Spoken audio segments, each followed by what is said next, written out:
probably already know who I am, but my name's Jeff Schertz. I'm the lead Microsoft Solutions Architect at Polycom.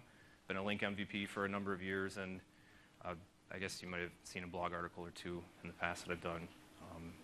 Maybe, oh yeah? Okay, autographs will be after the session, apparently. So, let me go back a slide. So, anybody who's interested in video and they've looked at the sessions, there's almost some overlap, which is good because there's a lot of sessions in a lot of, or maybe not a lot of rooms. So there's going to be some overlap between this and a few other video sessions. There's one tomorrow on 400 level video deep dive. There's another couple sessions that are going to be similar to some of the content I'm going to go over. So it's good to know that. But basically, what we just saw in the keynote, video is a big piece of Lync 2013. And there's really no, based on how many faces are in here, that seems pretty evident. And I know that there's one thing is having video. It's another thing actually being able to utilize it and have it add value and work well. So my goal with this is to have you guys kind of walk away from this session. If you don't know anything about video, you'll probably know more than you need to know. If you know a lot and maybe you're worried about deploying it in your network, maybe you haven't done anything, maybe OCS, you just had stuff set to CIF and you're like, I'm afraid to open it up because I don't know what's going to happen to the network. I'm hoping that by the end of this, you'll have, maybe you won't be so afraid of it and take a look at it and start utilizing it a little bit more. So to do that, I'm going to kind of cut up into 4 chunks. I want to make sure that when I get to the end, everybody that's in the room, if you don't have much background in how the video works in Lync, that you've got the foundation to understand the individual sections and the steps after that. We'll take a look at the video experience from the user interface side, what it kind of looks like, the default stuff, what you can do to manipulate the view, and then how that impacts basically bandwidth, so bitrate, frame rate, all those components. Then we'll get into like the 300 level stuff. We're actually going to look at numbers. We'll look at bit rates. We'll compare resolutions and see what's actually happening. Because this is very difficult. With OCS and Lync 2010, it was easy. The real-time video codec was pretty flat in terms of the choices. So you kind of had big, middle, large in terms of capabilities. Using SVC and RTV together, there's so many potential choices. And it fluctuates so much in the middle of a call, it's very difficult to say, well, for X call, I'm going to use Y bandwidth because it's constantly going to be changing. Well, it doesn't necessarily constantly change. You're going to see, because I'm going to cover a lot of things that are capabilities and what may or may not happen, but it's not an indication that that's always happening. So it's not like every time you're in a video call, it's going crazy. It can be very steady state. It just depends on the experience and what people are doing. Oh, let me go back one. So then the last section is I've actually got some data directly from Microsoft. They were nice enough to share information from their own monitoring servers for the 2013, so the last year, of actual video data usage. We've got some graphs, and we'll take a look at that data. And Microsoft would be a good example as a customer that utilizes Lync heavily internally and what it's actually done or will or won't do to their network. So to start off with, I actually caught a little flack for starting off with RTV, but I want to tell a story through these slides. Real-time video is still in the Lync platform in Lync 2013. It has to be. Otherwise, you wouldn't be able to do calls with Lync 2013 systems, standard video systems that support that codec. It's not the primary video codec. It's definitely second down the list, but it's still in there. It's changed a little bit. For most part, it's the same as the way it was in OCS in Lync 2010. Microsoft added a couple more resolutions, mainly widescreen resolutions, because in earlier versions, the only time you ever got widescreen was HD. VGA was always 4:3. The smaller resolutions were always 4:3. You look at devices and cameras today, there's not much out there that's going to be capturing a 4:3 image. Everything's widescreen. Even my phone has 2 widescreen cameras, front and back. So when RTV's in play, those resolutions were added to support similar bit rates to what was already there for CIF and for VGA, but use all the camera. I mean, you're capturing the edges. And we'll get into cropping a little bit more and see what that actually looks like. But that was added for RTV.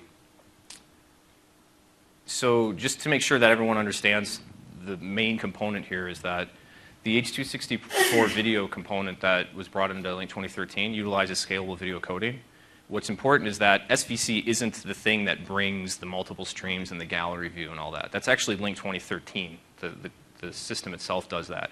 So when you're looking at a gallery view, walk around the expo center, and you see those Lync room systems and the panoramic cameras and all those pieces, it doesn't mean SVC is using all those 5 tiles. So I'll go through that in a bit. So it's important to understand that both SVC and both RTV can and will be in play in calls, It just depends on if you're talking straight Lync 2013, or you have a mixture of legacy, and by legacy it's 2010 OCS, so legacy clients. Okay. This is slide. So there's a number of capabilities and features that SVC added. I don't want to go into all those because, I mean, Lync's been out for a couple of years, and you guys probably know all that stuff. 1080p, there's a lot of capabilities that were touted. One of the most interesting ones is hardware compatibility in terms of encoding. So RTV doesn't have this. So the backstory was always HD was in older versions, but it was very difficult to actually encode or send or receive high definition in RTV. It didn't happen very often, but SVC is able to utilize, and it's a combination of the Lync client, DirectX capabilities, Windows versions, but if you have the right mixture and many of the common Intel Core platforms, then you can actually get some of that encoding processing and push it offload it off the CPU onto the GPU, or even to a camera in this case. The Logitech camera that's out there on a number of systems, including the LRS systems, that actually supports UVC 1.5. So what I'm showing in this graph, or the comparisons of these two task manager graphs for the network, or for the CPU, is that same exact system. So my Lenovo T410 laptop, I make a call with a Microsoft LifeCam, 720p to peer-to-peer to a coworker, disconnect that camera, plug in the UVC supported camera, and I make the exact same call, and the CPU is literally in half. So just an indication that those higher bandwidths certainly, or those higher resolutions certainly have an impact on bandwidth, but you have to be able to even create them first. You have to be able to capture and encode and send them. And what we're seeing with Lync 2013 and newer equipment is that that's going to be more common. So the first thing is, can I even make that video happen? Then once I have the ability to do it, will I do it? And can I send it to the other end across the network?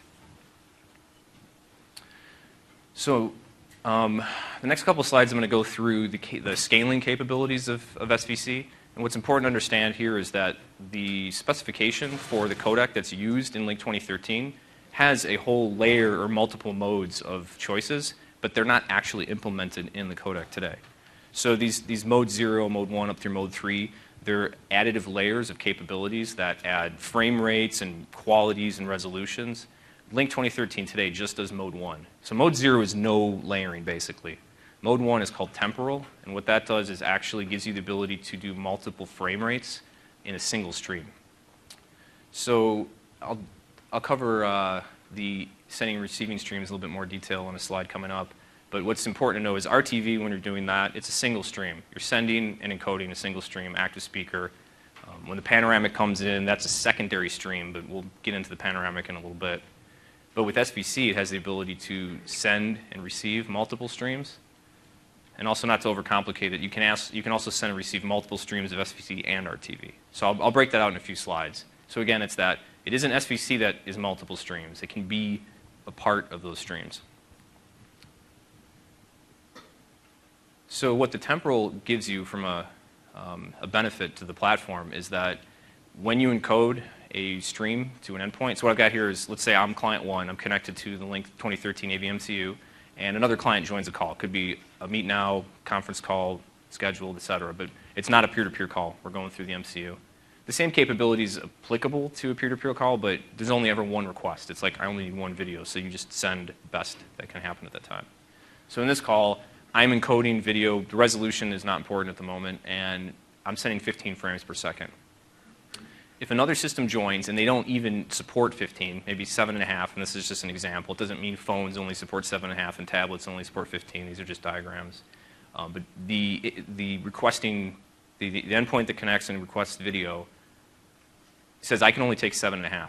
Well, because of temporal scaling, we can take that same stream and just drop half the frames, basically. The AVMCU can say, all right, well, I'm going to send you a stream, but I'm just going to drop half the frames.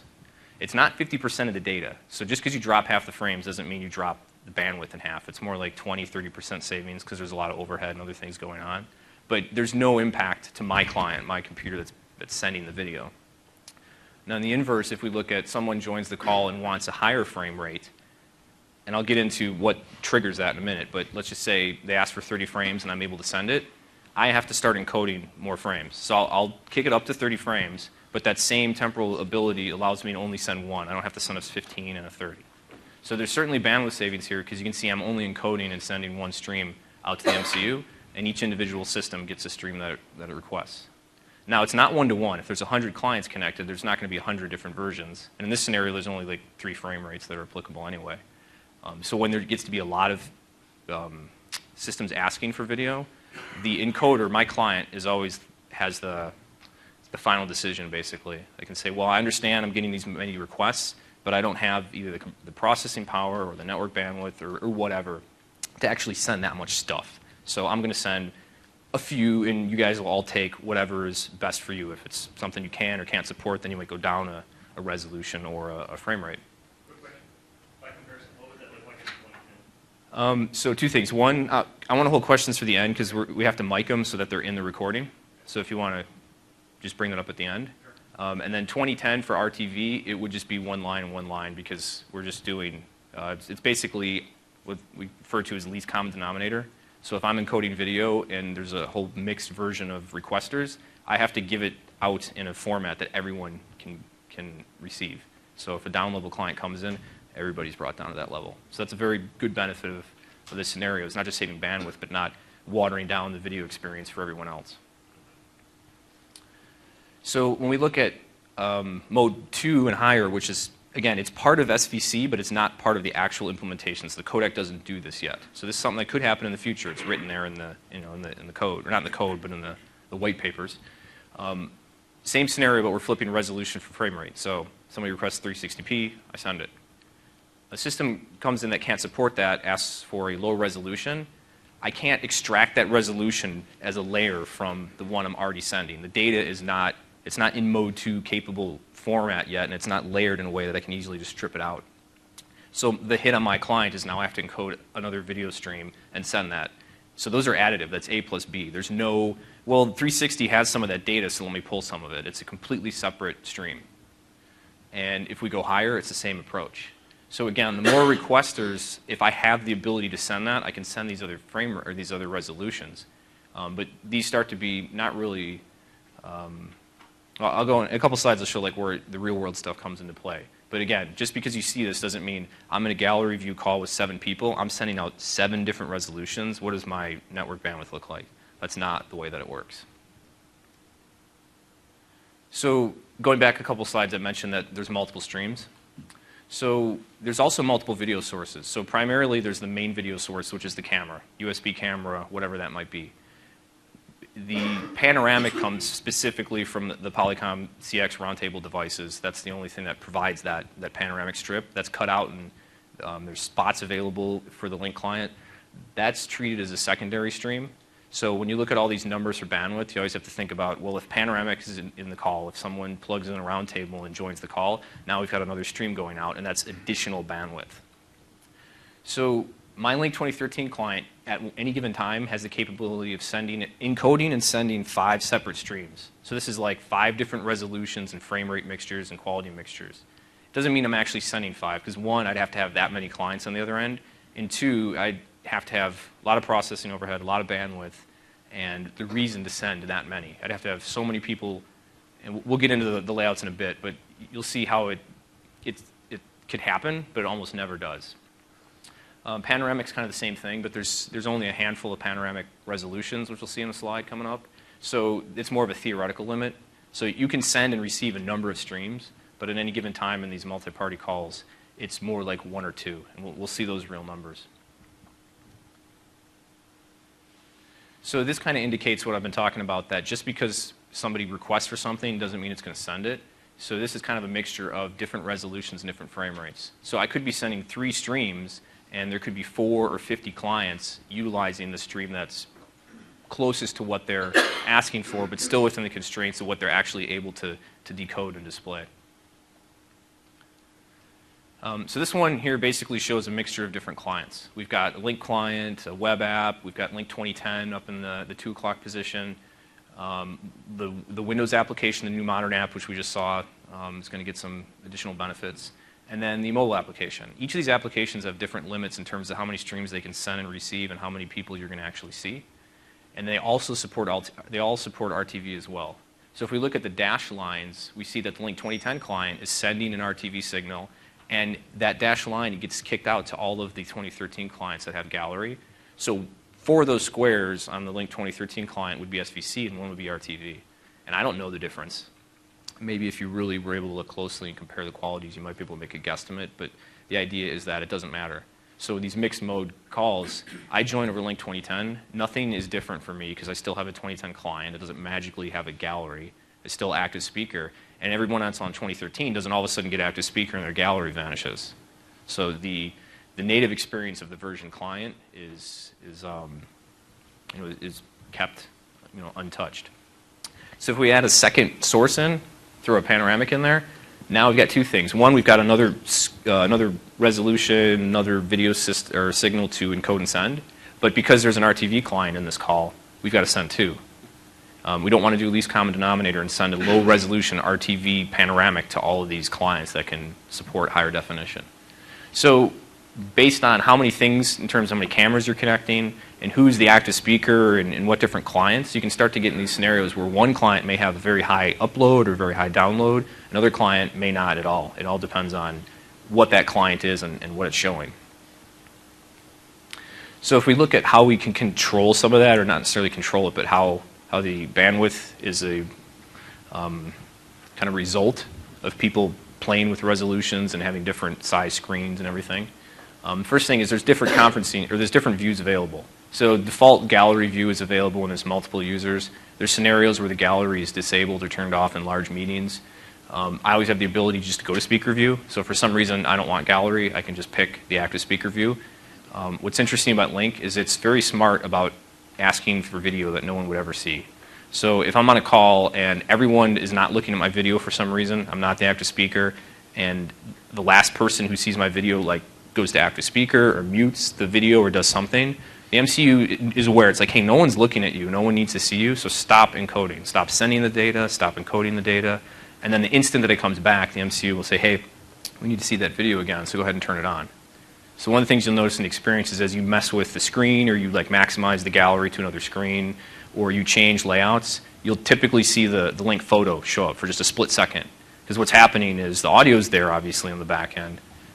But Lync is saying, hey, we need to renegotiate video. It's not a whole media stand-up with ice unturn everything again, because that channel's already open. It's just, hey, start sending your video to me again. So it's like kind of an inherent video mute, so you're never wasteful of any of the bandwidth. Video Spotlight's interesting in that anyone who has presenter rights in the conference call can lock anyone as the presenter or the active speaker. So it could be someone who's actually speaking. It could be somebody who's asleep on the call and you want to point out to everyone. Bring them up full screen, widescreen. So anyone with presenter rights can do that. In those scenarios, only the person who's active speaker is actually encoding and sending video. Everyone else's cameras basically turn off. They still probably see the little blue light on the camera because it's like they're still on video, but the processing usage would go down, the network bandwidth would go down because there would be no encoding at that point. And then the compact view just turns video off. So if you're on a really bad connection, and you don't necessarily want to stop video, you want to send your video, but you want to hide it, you can hide the layer or the window, and by hiding that window, you're no longer asking for that video and you're no longer downloading it. So I kind of mentioned this in that slide before with all the arrows going in 74 different directions, but Lync 2013 and Lync Web App, the gallery is 5. So the LRS solution, the gallery is 5. The modern application is actually limited to 4, but I've been told that a future update is going to expand that out to 5. The demo we saw today was probably still using the current mobile application, or there was only 4 band members in KISS. Maybe that was why there was only 4 windows. So that's going to kick up to 5. But the panoramic's not supported on that one yet. So I don't want to go through all the details, but the thing to think about is different clients have different limits on how much they can even display. So not every Lync user when a call is always going to be asking or trying to send that same amount of video. So there's a capability, so cropping and smart framing, kind of been thrown around different terminology. They sort of mean 2 different things. So let me kind of go in reverse order. Smart framing is basically an SVC only capability. So when you're doing RTV, this is not something that RTV would do. My Lync client's capturing my video. It's finding my face, so as I move side to side, if you've ever done a call, you'll actually see the video. To the other user on the other end, it almost looks like a pan zoom type thing. It's clearly not because I've got a fixed USB camera on my end. It's basically just finding my face, sending some coordinates to the other end through the RTP stream, and then saying, when you crop, make sure you crop this. Don't just drop the ends. users over here crop all this portion, and it's constantly updating it as the user or as the person on video moves back and forth. There's some scenarios where it won't be cropped, because typically and you'll see on the floor, you'll see most of the gallery view calls you see up are squared, but any place that's got a Lync room system connected, you'll see widescreen. So certain devices are programmed to do widescreen because they're room systems and you don't want a square image. There's also the ability to pick out multiple faces. So my wife didn't want to be on the screenshot, and I tried it with my cat, and it did not work. But I took a photo of myself, held it up, and within about 2 seconds, it saw that there were 2 people in the screen, kicked me out widescreen. And then when I put the phone down, it takes about 10 seconds, and it realizes that other person's gone, and it goes back to cropping. So my client is sending that data, but the other end showing it doesn't necessarily have to use that data. So most of the Lync clients will do that and default to that square view. And in a couple slides, we'll see why that's really applicable. But some of the room systems, they don't necessarily have to do that. So some of the stuff you may see out on the floor is that what looks like cropped on one end is actually widescreen. Where that's important is that there's no square resolution. So when you're seeing squares, you're still getting all the data. That endpoint is encoding whatever's being captured, so 4x3 or 16x9, and it's sending it over the network, and all that's happening is the display on that client's end is just hiding it. And it's all for real estate, because you can fit 5 squares in better than you can fit 5 rectangles. Because as everything gets wider, the video gets shorter and smaller. That can be beneficial, and I'll go over why that can be good. But when you're talking about video quality, why show, like in this example here, why show the edge of the room in a chair? Why not leave that space so I can have a taller image, higher resolution, and fit more faces on there? So this example shows that in these 2 calls, when one's video spotlight locked and one's just normal. So when you lock video spotlight, it does the wides. That's one way to trigger it. The bandwidth did not change. And how I was able to get 2 screenshots at the exact kilobit, I'm not really sure. That must have been luck. But if you look at those calls, they will be the same exact bandwidth over it's the exact same call. So there's no square resolution. That data's there. It's just not shown on the screen. So where that comes into play is that this is all about real estate, right? It's like video has to fit on the screen. And when we're talking about standard conferencing systems, or just video conferencing in general, it's video, it's people. So I'm going to use the whole screen for the video. But Lync is a collaborative solution where you've got a lot of other components in it.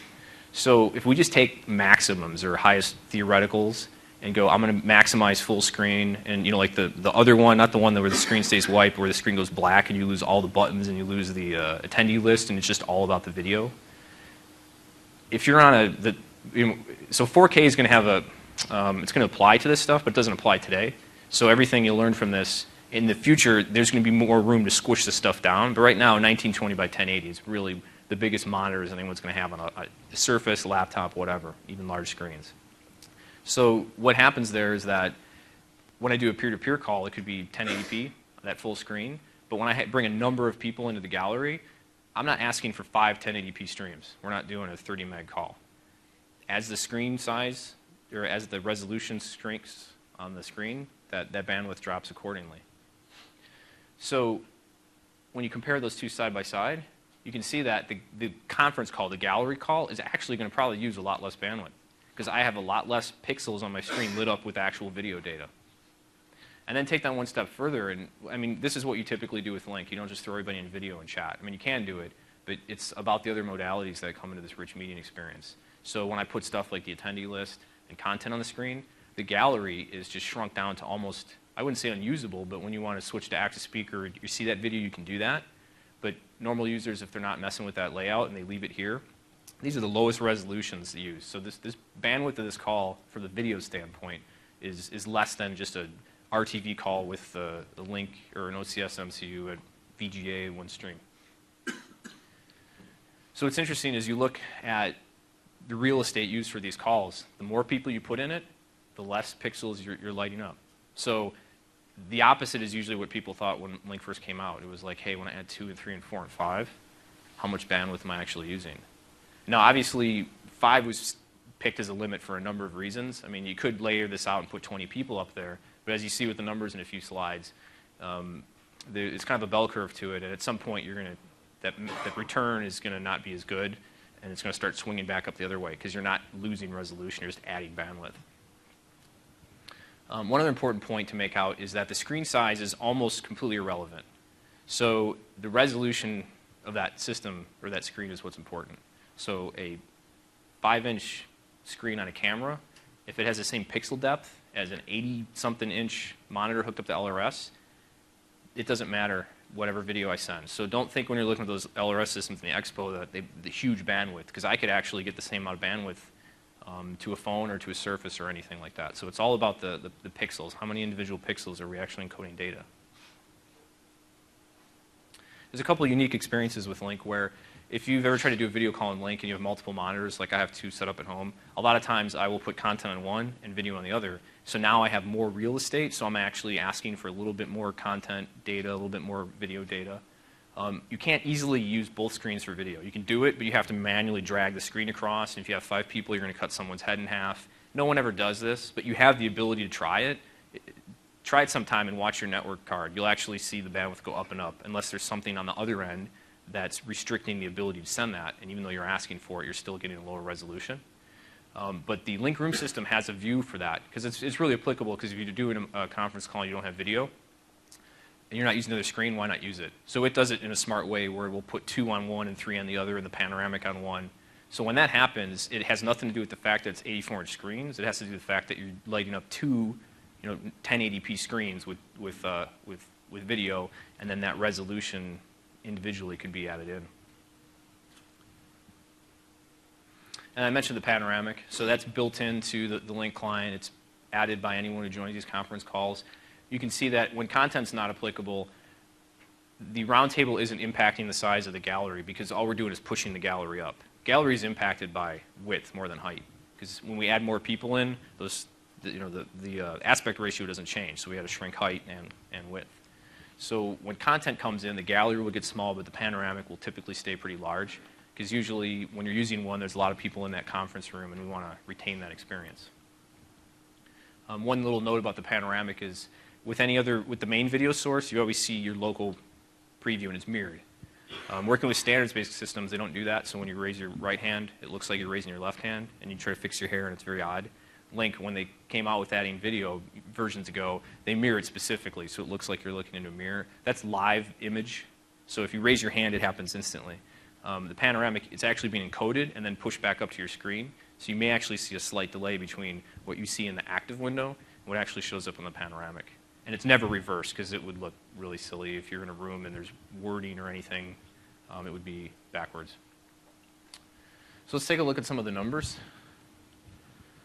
And one of the things, I kind of added this slide just last week because I was thinking about it, and clearly we're talking about planning for video bandwidth, but you don't want to forget about audio. Audio is not embedded in the video call. It's a separate stream. It's marginal compared to what we'll see for video numbers, but it's important. And it's always the most important piece of that. I mean, if we lose video and we don't have audio, then it really doesn't help. But if you're planning for video and you can't get audio to work well, then you've got other things you need to look at. The other thing is that there's 2 streams you have to think about. So there's the payload, the media, and that's where most of the numbers are. But there's always some additive, and we're talking 5, 10, 15 kilobits, so not much. But there's that transmission, that secondary transmission where some of the messaging is going between the 2 systems, so they're able to negotiate. That's how they ask for certain things in terms of like, well, I would like a different resolution. It's anything outside of the media payload itself. So for the more streams that are in there, there's a small amount that's added to it. But these numbers are straight out of TechNet. You can look them up if you want, but small numbers, and it's interesting how they're to the 10th. They're very specific numbers. There's a lot more history. These numbers have been around for quite a while. There's a lot more guidance on that. Video's kind of new. If we take a look at video, we got nice rounded up numbers. So I'm pretty sure Microsoft just said, hey, this is what we see. Let's round it up a little bit, and then maybe round it up a little bit more and just make everybody happy. So they're very whole round numbers, and you'll see the actual video is pretty close to these numbers when you're doing it. So the first thing is there's a lot more resolutions. RTV had 4. Actually had 5. There were 4 for the main camera, QSIF, SIF, VGA, 720p. QSIF was like almost impossible to actually negotiate. It was in there, almost never seen it done. At that point, you just wouldn't get video. So it really was SIF, again, that low, medium, high experience, and then 1 stream in the panoramic for RTV. Adding SVC added a whole bunch more resolution. So some of these resolutions could be RTV or SVC. But there's a lot more choices. So the first thing is that when someone changes a window size, it's not like obvious. It's like, well, that's clearly high def because it went widescreen. That's clearly SIF because it looks like crap. I mean, it was so easy to tell. Here, you can't tell the difference.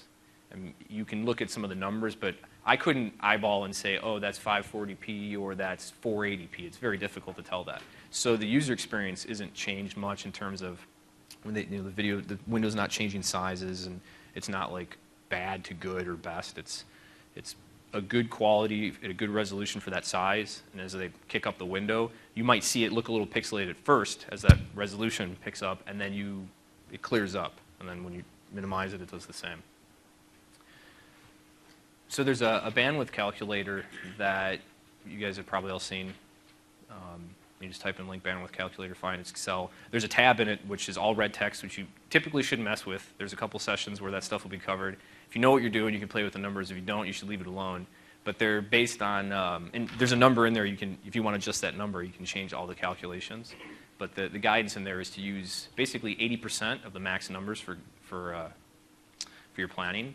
That's a very, I wouldn't say a high number, but when you look at the actuals, you rarely are sitting at 80% for the call. Something that's important with video is, right now, if I was being recorded for video, the data would be pretty low because I'm not moving around too much. The background is static. I mean, we're not talking about high definite, like Transformers or something where everything in the screen's flying and changing colors. It's just talking heads, maybe some hand motion. So realistically, you'll see small spikes where you approach that high or that maximum number, but typically you'll see between 50, 60, maybe 75 of the actual number as the average. So you could plan averages at 50%. You wouldn't leave yourself any overhead for forward error correction, as an example, because you want to plan for a real network, not a network that never has any packet loss. So when there is packet loss and when there isn't, those numbers will go up, and the numbers in the guidance that Microsoft has includes all that. So if you look at some of the older stuff they had, and I think I even showed it in audio. Yeah, audio, it was like, here's the payload, here's plus the IP header, some more details, plus forward error correction. With video, it's just like, this is all of it. This is the whole thing. Like, plan for these numbers, plan for video probably needing to use error correction. If it doesn't, then you're going to get more overhead and have less actual used data.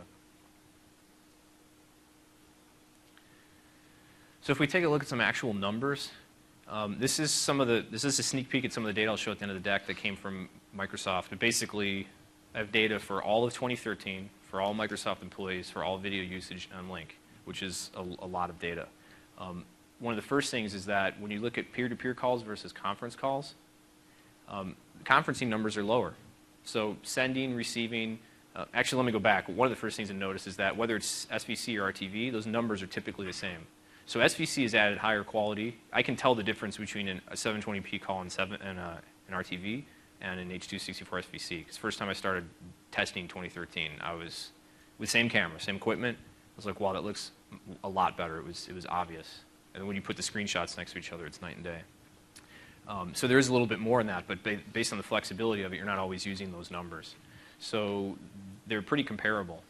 Another thing to point out is Microsoft has a lot of panoramics, probably more roundtables than anybody. So this data is peppered with panoramic that may not be applicable to some customers.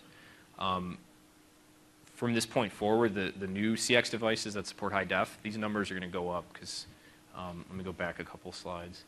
We can see there's now 3 resolutions for the panoramic. So that low resolution is the same one that was available on RTV. So it could be RTV or it could be SVC. It just depends on the system that it needs to be sent to. But it's basically the same numbers. And then they added a 720p slice and a 1080p slice. So if you think of like 7 or 10 stream, slicing off like the bottom fifth of that screen, that's what the panoramic looks like. Yeah, so back on this slide, again, this is an example of peer-to-peer calls, single video using a large amount of the screen. Conference calls, we're back down to gallery, less screen. So again, conference calls are typically using less bandwidth than peer. So if we look at some examples of peer calls, these numbers are straight out of calls. I've done tons of tests, and this is one specific set of calls. It's not a bunch of averages, but they're very in line with what you would typically see. So if you actually can find someone who can send you 1080p, which is getting more common, but you still pretty much need like a quad core. 720p is a lot more common now. You don't need to have that hardware that you used to, but 1080p is still tough. You're not going to see it much. It's doable, but it's going to be more applicable to like room systems or something where you want that high resolution. So you can see that it's maximum is up above 4. The average is up near 3. But as we shrink the screen, and it's actually in reverse because normally the default is what you'd start with. But as the screen size changes, you can see the frame rate and resolution changes. So what's interesting here is the default video window, which is I start video and I don't mess with my screen at all. It's actually small enough that it's 15 frames and not 30. So the default video is a very small amount of video usage. It requires people to actually change their layouts, drag video full screen, put video gallery over another screen. But if they're leaving the screen alone, which you think most consumers of this product, just regular information workers, people that aren't necessarily IT savvy, they just want to join the meeting. They're not going to be futzing around with all the arrows and maximizing, minimizing, unless there's a reason. So the bulk of the users are sticking with the default approach. So it's good to look at those default numbers when you're doing your planning. Don't plan for 1080p. You're going to have like way too big a budget in your network, unless that's your goal, but you don't necessarily need to do that. So now if we look at conferencing, I'll build this out so you can kind of see the differences. But we've got 2 people in this call, so same systems, capable of 1080p, basically the same numbers we saw in the peer call, because same screen size, nothing's any different other than we're relaying through an MCU, but it's still 2 users, so 1 encoder, 1 decoder in that direction. We had another participant in, and now the video requirements actually are going up. The amount of bandwidth used goes up because I'm getting 2 720p streams, which together are higher than 1 1080p stream. So it's starting to look scary, right? I mean, you can imagine where this might go. Clearly, I wouldn't be bad because it would be a very good presentation. It's going to take a nosedive, right? So when you get to that third one, we can't fit 3 720p streams. In fact, they're going to drop down to like 360. And this is not something that always happens. This is a very, I mean, this is an exact example, but in different situations, those resolutions might change a little bit, but they're never going to be 1080p. So depending on the resolution of that system, it could be lower, it could be a little bit higher.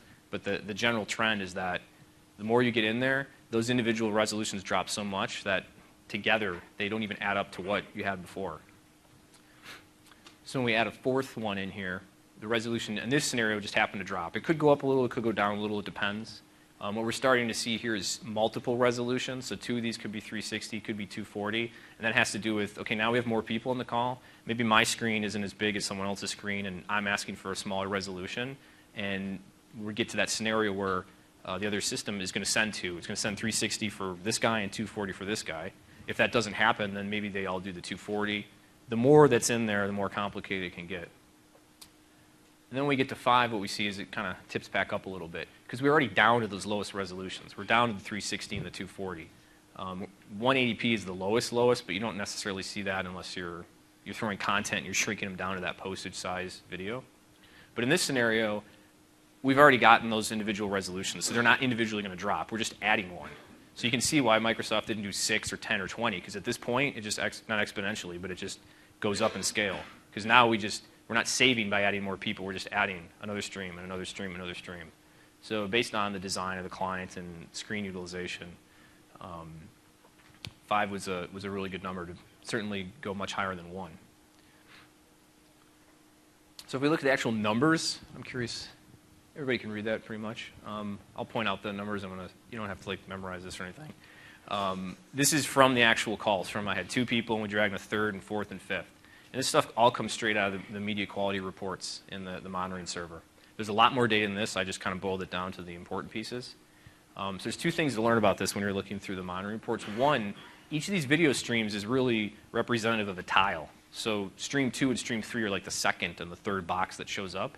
If you're on a call for an hour, that could be 23 different people as active speakers are kicking in and out. So I don't necessarily know that 1 was always Dustin and 2 was always Chris. 1 was whoever was in that left square. So you can't take this data and like reverse engineer it and try to figure out, okay, this is the user that needs more bandwidth or less or whatever. It's all about just averaging everything out across the call. So where did you measure this bandwidth? On the clients or on the MCU? It's reported from the actual.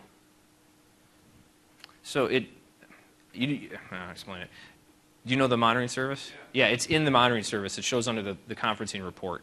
So each client, whenever it ends a call, sends the report data back up. So every endpoint sends its own details, and then it kind of puts them all together in a report. but you have to actually look at every. So this data is actually the data that was reported by my client for the call. I could go to the other 20 or 30 clients and look at the same data and put them all in Excel, and then your head would explode. So you can't go through this data and actually try to utilize it that way. So it's more. Don't you need to scale the MCU to handle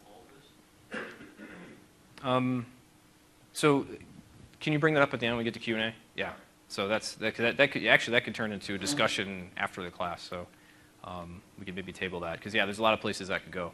So the key thing about this slide is that one, and I pointed this out earlier, two 720p streams is bigger than 1080, so that's why it went up and we had a second.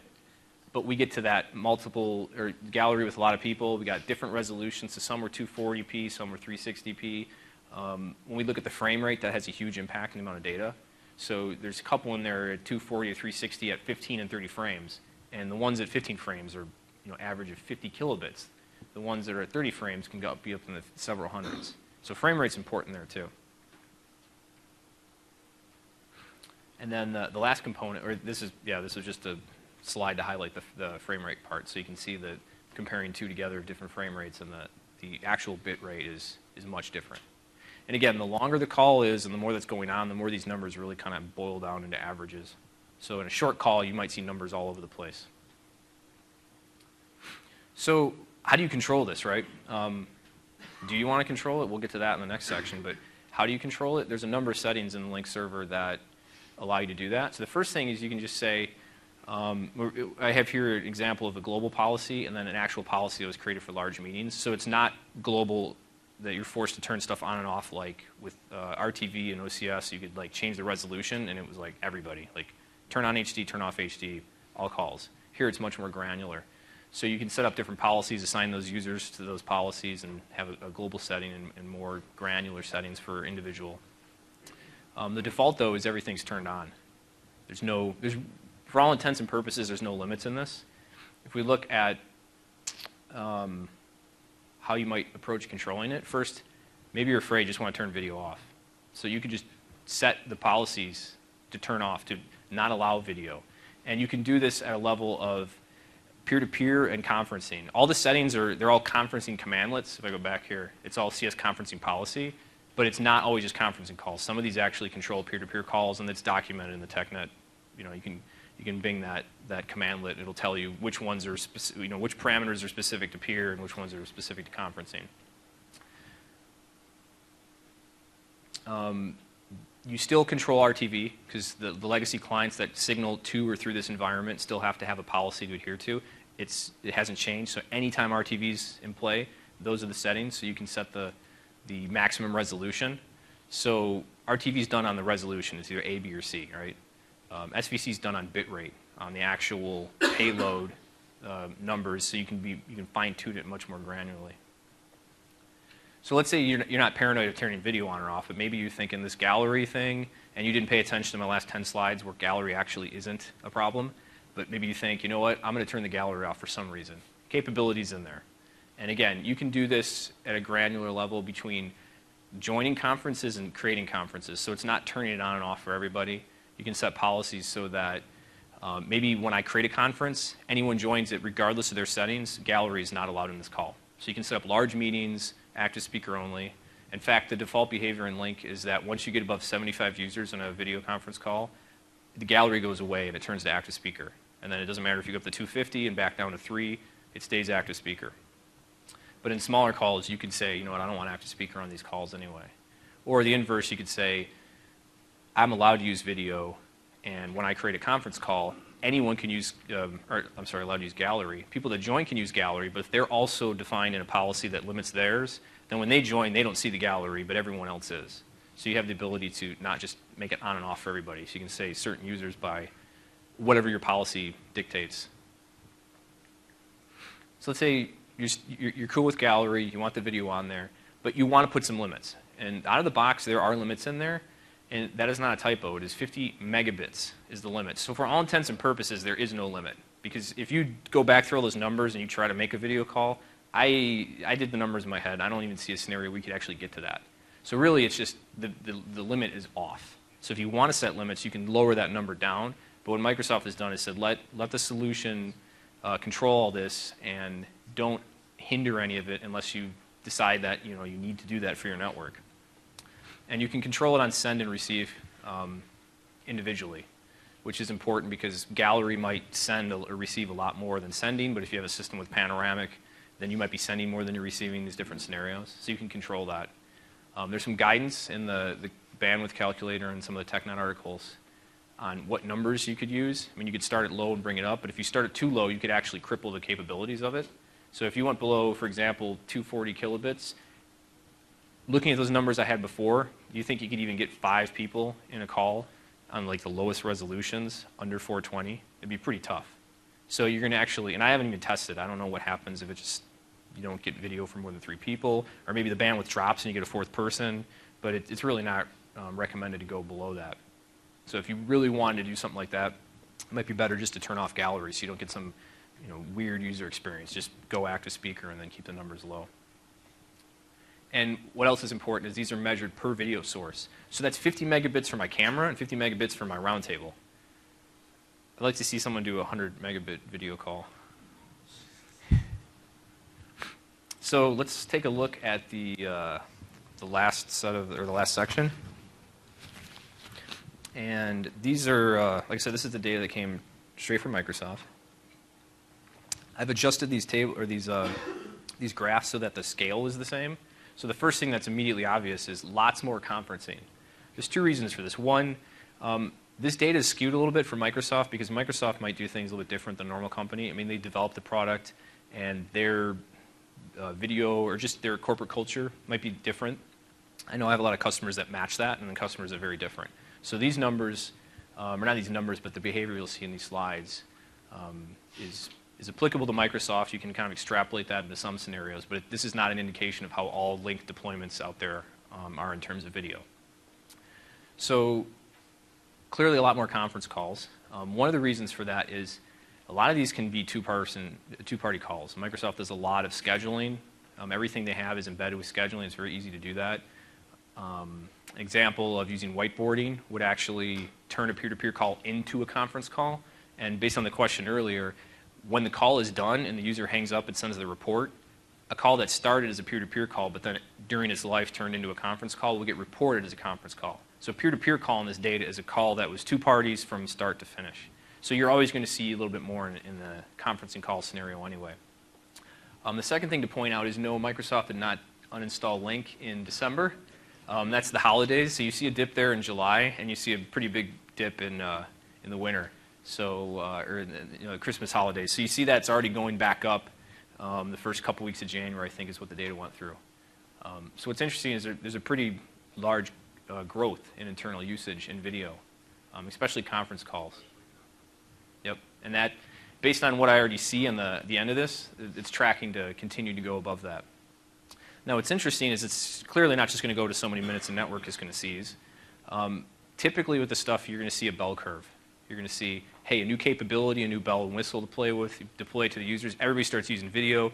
Network guy sees it, freaks out, turns off network or turns off video, and then that's the end of your video story. And then everyone has that approach. So, you don't just want to take it with blind faith, but you do want to ride out that bell curve because what's going to happen, and I've seen this even in my own usage working in different companies, the novelty wears off. And then people figure out, okay, now I get video. I know when it works and when it doesn't work in terms of is the quality good or not.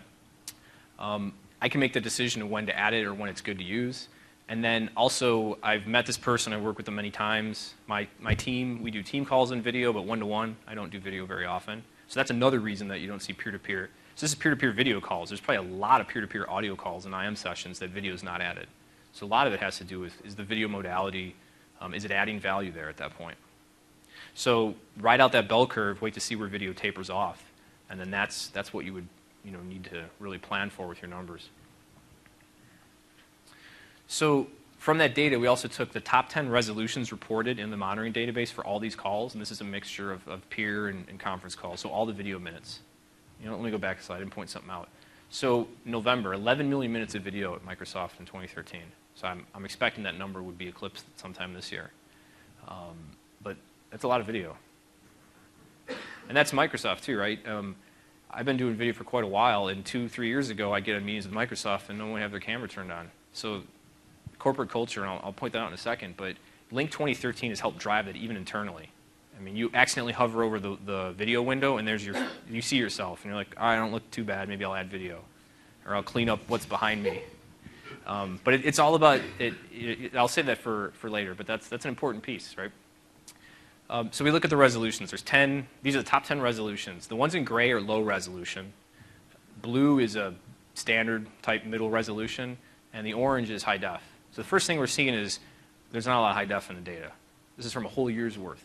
The obvious thing is we look at that bottom one, that's the clear winner. That's 240p. That's like the standard resolution you're going to see in most of these calls. So this tells you two things. One, users aren't messing with the layout. They're just staying in that default view. And two, content's probably part of these meetings a lot because that resolution will continue to go down as the gallery gets smaller and there's more people in the call. So nearly 90% of the conferencing calls the video is enabled for are using low resolutions. And if we go, I won't go back to the table, you can go look it up later on, but if you look at those resolutions, they're low numbers. We're not doing 4 megabits times 5 or anything like that. So the capability could be there as things spike, but for overall the call, it's going to sit at these low numbers. The other interesting thing is I put the little roundtable logo on that one. So that 144p resolution, that is something that you wouldn't typically see in most deployments because, again, Microsoft is a lot. So you look at that and like nearly a third or however many of their conference calls, they've got a roundtable active because they have one. I mean, I've been to Redmond. Every conference room has one. When you go to the technology centers, almost every conference room has one of these. So they're really easy to add into the call, and they use that additional resolution. So in the future, as there's more of the new CX devices out there that support higher resolution, you may see additional choices in the panoramic. You'll see not just that one low. But the real key is that 240p, that default behavior is what is used primarily. So what's interesting when you take a look at all this data, Microsoft still has those numbers at like 50 meg. They haven't limited gallery or display type or resolution or bandwidth.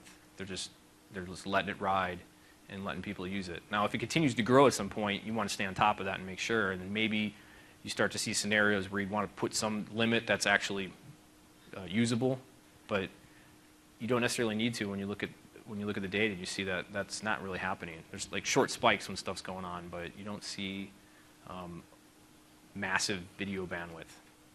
What's interesting is to take a look at data for content sharing for all those RDP sessions. Add that to it because that can be using more screen than the actual video. So on here, a couple points of comparison is that, again, we're seeing that trend where conference calls are using less bandwidth than peer-to-peer calls.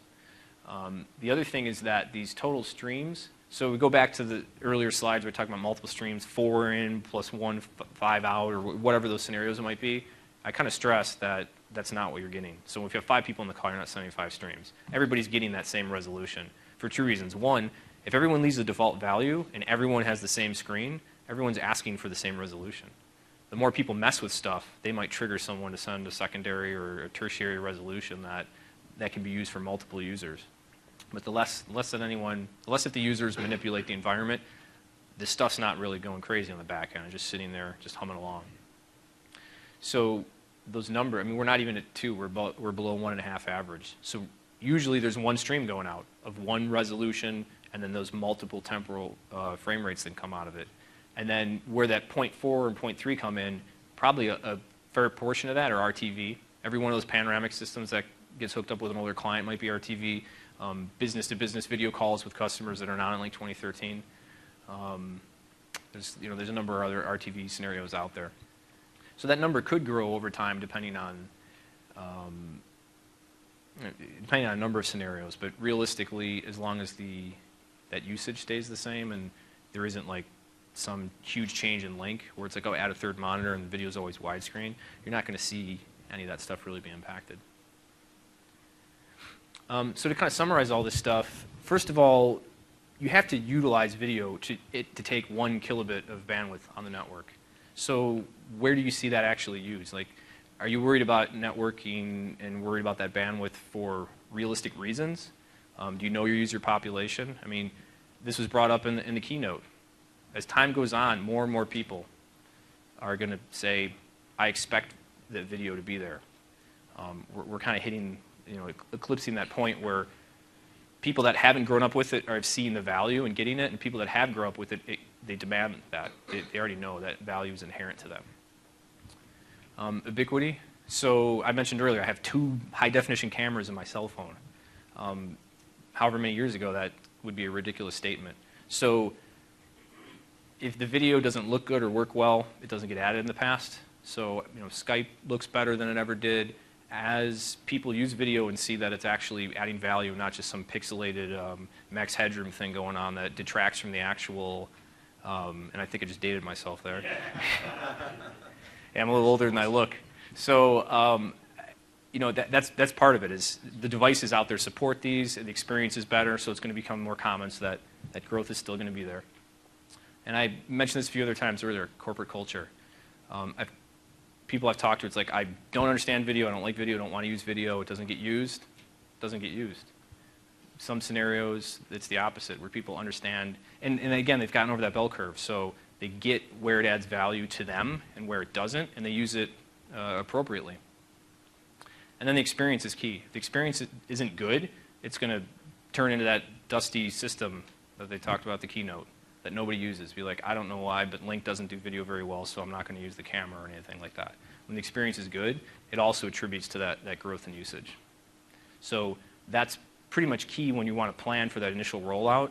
You might almost want to have it, put a little bumper in there and give yourself a little extra room, and then see what happens after it tapers off, and then decide, okay, we definitely got to lock some stuff down, some stuff happened, or you know what, we were just totally overreacting and everything went off without a hitch and everything's fine. So to kind of add into that, is video applicable for all those scenarios, right?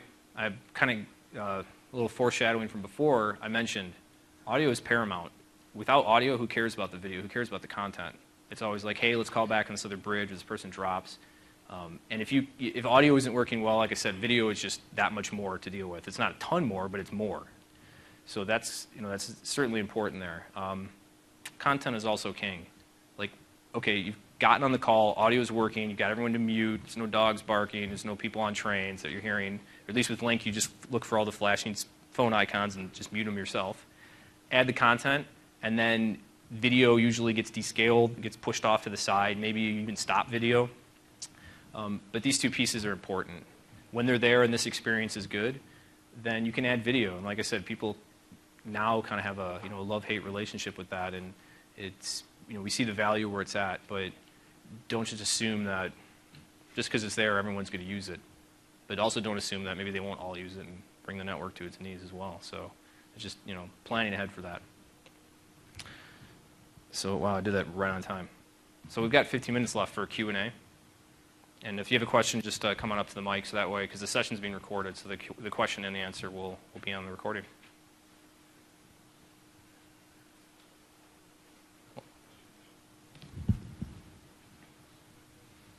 Hello. Thanks very much. That was great. Maybe I'm just a bit slow, which is definitely possible. But could you go back over the when we were talking about SBC at the start? You mentioned there were like multiple levels. Lync only supports UCC modified. Yeah, I can go over that. And that was just frame rate, right? And then resolutions was going to be a separate to that. We still have to do multiple video streams for each resolution on the encode side. Yeah. So the first piece is the UC config mode. So 0 is no layering. 1 is temporal, which went over the frame rate. 2 is spatial, meaning that the benefit you get from frame rates is also there for resolution. So if we think of the slide where we had a request for lower resolution comes in, the encoder still sends that high resolution, but they're layered. So just like we strip away frames with temporal, we can strip away resolutions. We can say, well, this is 180, this is 360, 720. Right. But Lync doesn't support that yet. Correct. Okay. And then if you go higher into 2Q and 2S, there's quality and basically 3 is like all of them. Okay. So you can basically say you can do a mixture of frame rate and resolution and quality. So quality is also just like how good is picture how much data are we compressing and jamming in there. And the better it looks, the higher the bandwidth. So there's a cost associated. Microsoft didn't do it because they're like, oh, one's fine. The cost is on the encoder. I mean, the big difference with SVC is there's no MCU doing any transcoding in the middle, so the cost is on the endpoint. So we go back to that statement I made about ubiquity. So newer, more processing on the endpoint, we can do a little bit of that to save network bandwidth. So like 2Q or 2S, depending on whether it be spatial or quality, is like what it's being designed for. That would have bandwidth savings, but it's a higher cost on the processor. So in the future, when that can be added, then so I think that's the bit that I don't understand, because you're still having to do the multiple encodes for, like, if you've got an iPhone and a desktop and whatever else. You're still going to have at least 3 layers. You're saying with UC mode 2S, you're going to have even more than that, and therefore there'll be more. So the higher you go, the less streams you have. So in mode 1, you have a stream for every resolution with multiple frame rates. Oh, but it's the processing power for actually like the resolution on the. Okay. Yeah, like if the endpoint goes, go pound sand, I can't do a 720. I'm already doing 120 or 240 or whatever. Then it won't happen. Got it. So if the processing power is there, I could say I'll encode 5 streams, and in those streams I'll have one stream could have all the frame rates, could have 2 resolutions in this one and 2 resolutions in this one, and then 2 qualities in this one and 2 qualities. So the higher it could go, the more capabilities you can send to provide very unique direct experience to all those individual requesters at the cost of less individual streams being sent by that encoder. And final question before I give way. Is there more information on this? Where can I kind of read and study? Yeah, so there's a couple. So there's just put my name in Bing and look for my blog. Yeah, and go to like the video tab. I have some articles that cover some of this stuff. I would say about 70% of this content is new stuff. Not new, but just not pulled from other decks and sources. So yeah, there's some stuff out there, but a lot of this stuff there's certain things I pointed to TechNet, but a lot of this stuff comes out of direct discussions with people, the product group, and just hounding people and going, okay, there's no answer for this. How does this work? Or just a lot of looking at logs and stuff. So we're getting more information out there, but there's some. Thank you very much. Yep. I think you said earlier that the send rate is governed by what the recipients are asking for, right? Is that correct? It's governed by what the endpoint will send. So like say we're in a video call, or we're all in a video call, and you all ask for 87 different resolutions. I'm going to be like, no. I'm like, I'll send 3. That's about all I can do. Right. And I'll pick like A, B, and C, and then you'll all. It's based on these requests, basically, for yes. different resolutions. But what if your common problem we run into is home users or home offices are in a ADSL connection and their uprate is only less than a megabit per second? Yep. Does RTCP back off that send rate to something that their uplink can handle, or does it just fall over itself? So no, I mean it won't fall on itself. I myself don't understand the algorithms behind how it's done, but it's a combination of processing power, available bandwidth, and a few other parameters. So the client, and again, it's like, okay, here's a new request coming in. Do I have the ability to squeeze this in? And if I do, am I going to impact the audio, or am I going to impact the current video? And it decides. And I think it may even try to do some of the stuff and then go, this isn't going well, and stay. There's a back off. Yeah, you're not just going to be like, okay, this has gone bad and it's going to stay bad. Okay, and then I know in OCS, and I don't know now with H.264, does it still use like iframes and p-frames, in terms of the compression of the video? Because what we ran into is that if you had some packet loss, you get one of those big mega frames, that the master frame. Yep. Was it iframe? I can't remember what it was. Yeah, it's the same. It's even more complicated in SVC, yeah. but it's the same approach. So you lose one packet out of that frame, and then it has to wait for that 15 seconds or so to go to that next one before it rebuilds itself, and then the video starts again. Now, has that been fixed up so that it can recover from those packet loss better than it used to? So I don't know the exact answer, but I will say that I don't notice that nearly as bad as I did in the past. So I'm pretty sure that Microsoft, I don't know what they did, but it's definitely better. And part of that comes from all the choices. If you come to meet for a one session tomorrow or on Thursday, we'll try to help you understand it. Okay, great. And the other thing is all this is No, talking good. about per client streams, but when they aggregate going to the MCU, that's where a lot of the problems occur, you know, in terms of you've got all these participants with their streams Yep. trying to hit that MCU, and as long as you've got a nice hierarchical bandwidth, that's great, but then whenever you have MCU in one site and then participants in the other site, then you get into problems because they're all going over a WAN connection and so on. And we have asked Microsoft over and over, what do you want? And they say, yeah, everyone says, we want this barbelling capability between sites. And they haven't ever done it yet. And I was just wondering if there's something that's really, you know, preventing this from being implemented that makes that so hard to do. Yeah, so the first part of that is the architecture of Lync, I think, not prohibits, but makes barbelling difficult. Like, they'd have to tear it down to the bare bones and redo a lot. And then secondary, so there's a session Thursday that Dustin Hannafin and Adam Jacobs, a couple Lync MVPs and coworkers of mine, are doing, and they're going to talk about barbelling capabilities that are going to be available. Mm-hmm. So that would be a good thing to check out. That's Thursday morning. Okay. But yeah, it would be nice if there was cascading across multiple servers. And just for everyone else in the room, what he's talking about is, so you've got a pool of front-end servers. So I join a meeting, and I click on Lync meeting, and there's a focus ID, it's mine or someone else's. That gets translated back to one server in a pool. So whether you have 2 servers or 3 or 12 or whatever, it goes to a server. Everyone that joins that call goes to that server. It doesn't matter how many pools they're connected to. So when you have these large meetings, everybody connects their media to that one server in that one pool. Now, if there's lots of meetings, that's distributed. So if everybody created their own meeting, you'd all be scattered across those 12 systems. So it's not a single point of failure. But for that call, it doesn't say, hey, wait, these users are all in APAC and EMEA. I should send them to their pool and then cascade the call in the back end. So that's a very difficult architecture to address in Lync. And that'd be a question for Jamie. How about Okay. that? Yeah, thanks. Stay up here, Peter, because this might involve you guys too.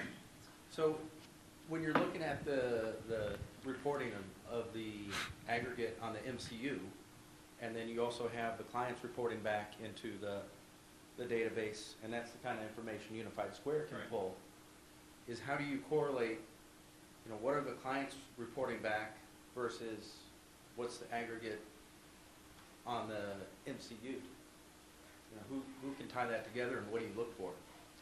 Yeah, As that's far where. as bottlenecks, I Yeah, that's guess. where it gets interesting, because like you think, but I mentioned that when you get to 75 people, they shut off that gallery, because all of a sudden, I mean, you're still not getting more than 5, but you have a lot of participants with a lot of streams going around, and what's interesting is not everyone may be looking at the same 5 people.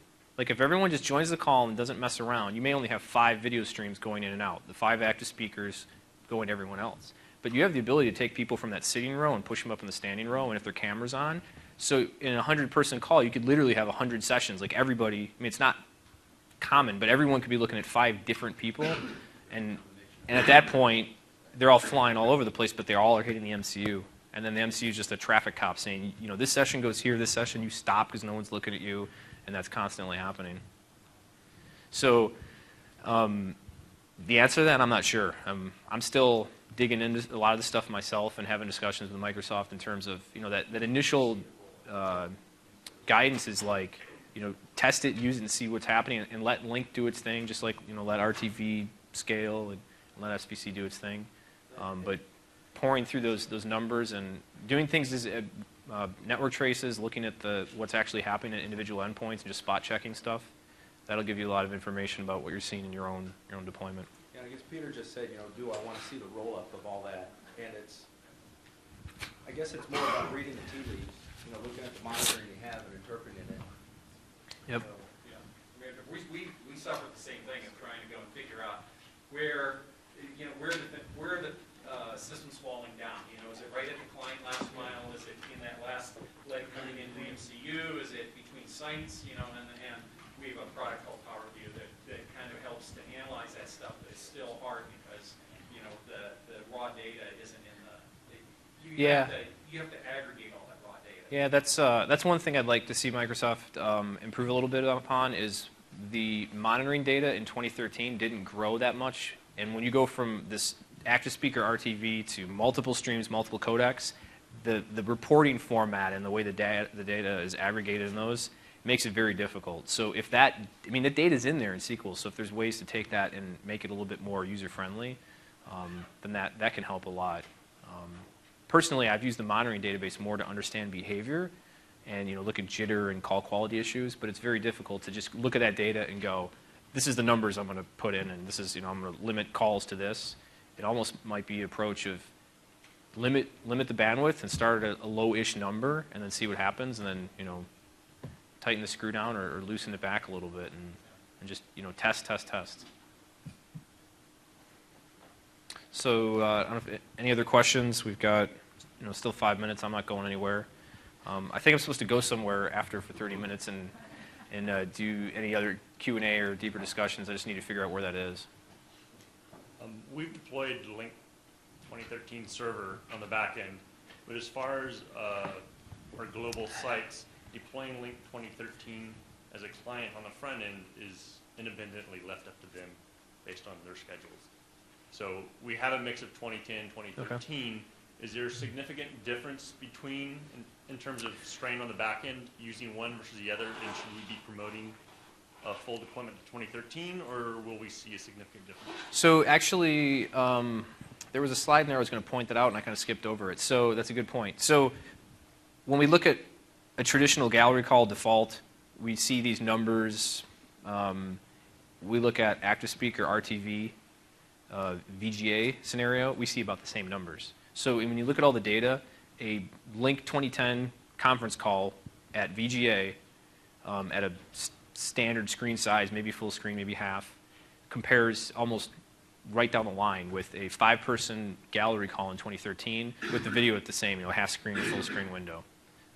They fall right around those like 500, 600, 700 kilobit numbers. So the short answer would be really they're about the same. Let me add to that mix. We've got about 2,000 Macs on the network, Office 2011. Is the 2014 Lync web app expected to support SBC? Yeah. I know, but unfortunately the C-level folks are all Macs. No.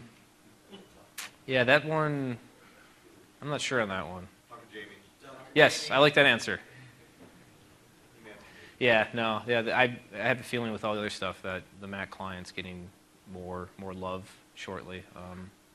And we saw that Skype video in there in the keynote. I'm pointing it actually was down there.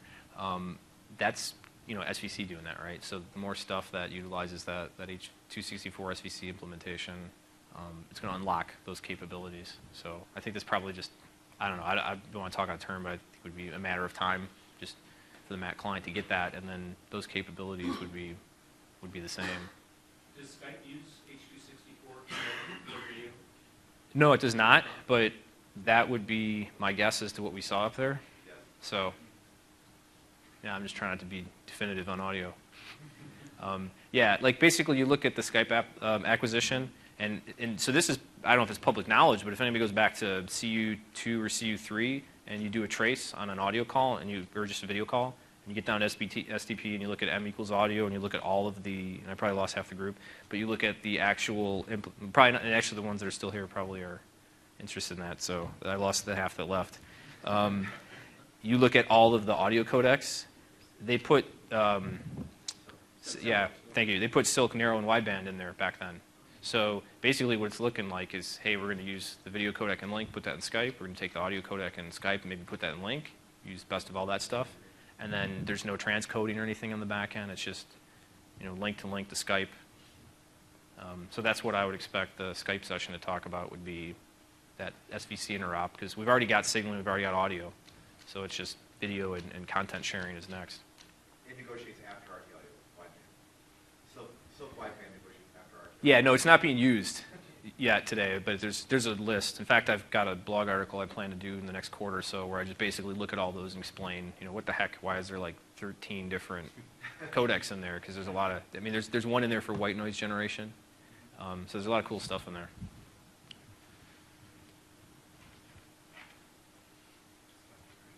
Thanks. Yeah, so we're right at.